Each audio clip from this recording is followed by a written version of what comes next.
আজকের last topic তুলনামূলক ভ্রূণতত্ত্ব। এটা খুবই ইম্পর্টেন্ট। এখানে বলে রাখি যে জাইগোট কি, সময় খুব কম, খুব যতটা দ্রুত পড়া যায়।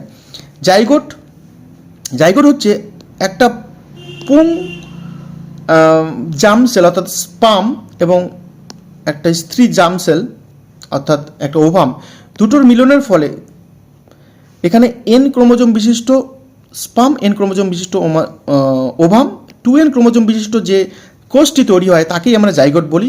এই জাইগোট আমাদের সমস্ত জীবের জার্নির শুরু। তারপর সেখান থেকে মাইটোসিস কোষ বিভাজন হয়ে একটা থেকে দুটো থেকে পরবর্তীকালে চারটা থেকে 8টা, এইভাবে ধীরে ধীরে তার একটা ডেভেলপমেন্ট ফেজ চলে। ঠিক আছে, অর্থাৎ জাইগোট থেকে সে মরুলা হয়, মরুলা থেকে ব্লাস্টুলা থেকে গ্রাস্টুলা থেকে খণ্ডীভূত ভ্রূণ, তারপর পরবর্তীকালে গিয়ে একটা মানে ফ্রি লিভিং একটা কি বলবো, একটা ভ্রূণ, যেটাকে আমরা ব্যাঙাচি বলছি ব্যাঙের ক্ষেত্রে এখানে। ঠিক আছে, অর্থাৎ এগুলো ডেভেলপমেন্টাল স্টেজ। এই স্টেজগুলো সে পার হয়। শুরুটা হয় জাইগোট থেকে, যেটি একদম ভেরি ইনিশিয়াল স্টেজ। আচ্ছা, তুলনামূলক ভ্রূণতত্ত্ব কী বলছে? তুলনামূলক ভ্রূণতত্ত্ব এলোই বা কোথা থেকে? মনে রাখতে হবে, ভন বিয়ার নামে এক বিজ্ঞানী, জার্মান বিজ্ঞানী ভ্রূণতত্ত্ব নিয়ে গবেষণা করে একটা সিদ্ধান্তে আসেন এবং ভন বিয়ার দ্বারাই অনুপ্রাণিত হয়ে পরবর্তীকালে বিজ্ঞানীর নাম হেকেল, এই তার বায়োজনিক সূত্রটি দিয়েছেন, যে বায়োজনিক সূত্রতে বলা হয় খুব ইম্পর্টেন্ট অন্টোজেনি রিপিটস ফাইলোজেনি। খুব ইম্পর্টেন্ট একটা উক্তি, অন্টোজেনি রিপিটস ফাইলোজেনি। এটা কি? এটা দেখো, ব্যাঙাচি থেকে ব্যাঙ। আচ্ছা, ব্যাঙের আগের যে ডেভেলপমেন্টাল স্টেট সেটা কি? ব্যাঙাচিটা অনেকটা মাছের মতো। আচ্ছা, ব্যাঙাচির আগের স্টেজটা কি? খণ্ডীভূত ভ্রূণ কার হয়? অ্যানিলিডার হয়। অমেরুদণ্ডী প্রাণী অ্যানিলিডাকে স্মরণ করে। তার আগে কি? গ্রাস্টুলা প্লাটিহেলমিনথিসকে স্মরণ করে। তার আগে কি? ব্লাস্টুলা নিডারিয়াকে স্মরণ করে। তার আগে কি? মরুলা পরিফেরাকে স্মরণ করে। জাইগোট প্রোটোজোয়াকে স্মরণ করে। অর্থাৎ এই যে ফাইলোজেনি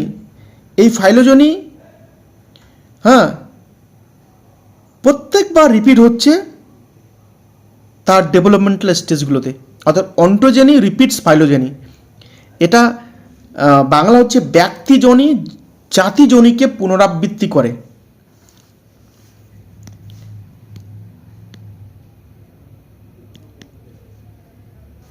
বানানটা এরকম না, ব্যক্তিজনি জাতিজনিকে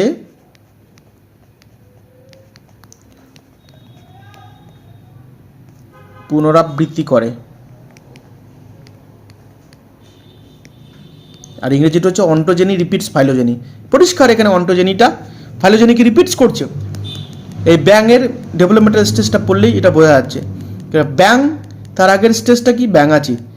অর্থাৎ সেখানে সে মাছকে রিপিট করছে বা স্মরণ করছে। তার আগে কি? খণ্ডীভূত ভ্রূণ, সে অ্যানিলিডাকে স্মরণ করছে। অর্থাৎ ব্যাঙের জীবন ইতিহাস পর্যালোচনা করলেই কোন জীব থেকে ব্যাঙের উৎপত্তি হয়েছে তা পরিস্ফুটনের ইতিহাস থেকে কিন্তু অনেকটা জানা যায়। এবং এই মতটা দেওয়া হচ্ছে কার? হেকেলের দেওয়া। খুব ইম্পর্টেন্ট, কিন্তু পরীক্ষা আসে। এখানে যদি আমরা একটু ছবিটা দেখি, তাহলে যতই মেরুদণ্ডী প্রাণীতে বিভিন্ন ক্লাসে বিভিন্ন অ্যানিমেল থাকুক না কেন, তাদের যদি আমরা ডেভেলপমেন্টাল স্টেজটা একটু পর্যালোচনা করে দেখি, মাছের ক্ষেত্রে মাছের যে এমব্রিও রয়েছে, উভচরের ক্ষেত্রে তার যে এমব্রিও রয়েছে, সরীসৃপের ক্ষেত্রে যে এমব্রিও রয়েছে, পক্ষীর ক্ষেত্রে যে এমব্রিও রয়েছে, স্তন্যপায়ী প্রাণী খরগোশের ক্ষেত্রে যে এমব্রিও রয়েছে, মানুষের যে এমব্রিও রয়েছে, একদম আর্লি স্টেজে কিন্তু পার্থক্য করার কোনো উপায় নেই। তারা একই রকম দেখতে হয় এবং তারপর তারা বিভিন্ন ভাবে, অর্থাৎ ডেভেলপমেন্টাল কিছু তফাতের দরুন কারো ফুলকা হবে, কারো ফুলকা থলি থাকবে, তার থাকবে না, কারো লেজ কিন্তু দেখো শুরুর দিকে সকলেরই প্রায় আছে। মানুষেরও লেজ আছে, সকলেরই লেজ আছে। অর্থাৎ যখন ডেভেলপমেন্টাল স্টেজের শুরুর দিকে তা আমরা কিন্তু সবাই একই, এবং পরবর্তীকালে সেটা আমরা বিভিন্ন পরিবেশে যেহেতু আমরা আমাদের পূর্বপুরুষ মানিয়ে নিয়েছে, অর্থাৎ আমাদের যে জেনেটিক ভিত্তি সেই ভিত্তিটাকে বজায় রাখার জন্য আমরা একটা ডিফারেন্সিয়েট হয়ে যাই বা পৃথক পৃথক হয়ে যাই। মানুষ আলাদা রকম হয়ে যায়, স্তন্যপায়ী প্রাণী খরগোশ আলাদা হয়ে যায়, পক্ষী আলাদা হয়ে যায়, সরীসৃপ আলাদা হয়ে যায়, উভচর আলাদা হয়ে যায়, মৎস্য আলাদা হয়ে যায়, কিন্তু আর্লি স্টেজে আমরা সকলেই দেখতে প্রায় একই রকম। ঠিক আছে, এটাই হচ্ছে তুলনামূলক ভ্রূণতত্ত্ব। এখান থেকে প্রমাণ হয় যে আমাদের উৎপত্তি, অর্থাৎ মেরুদণ্ডী প্রাণীদের উৎপত্তি একই উদ্বংশীয় জীব থেকেই হয়েছে। তো আজকের ক্লাস এই পর্যন্ত। আশা করি তোমাদের ভালো লেগেছে। ভালো লাগলে চ্যানেলটি সাবস্ক্রাইব করবে। নমস্কার।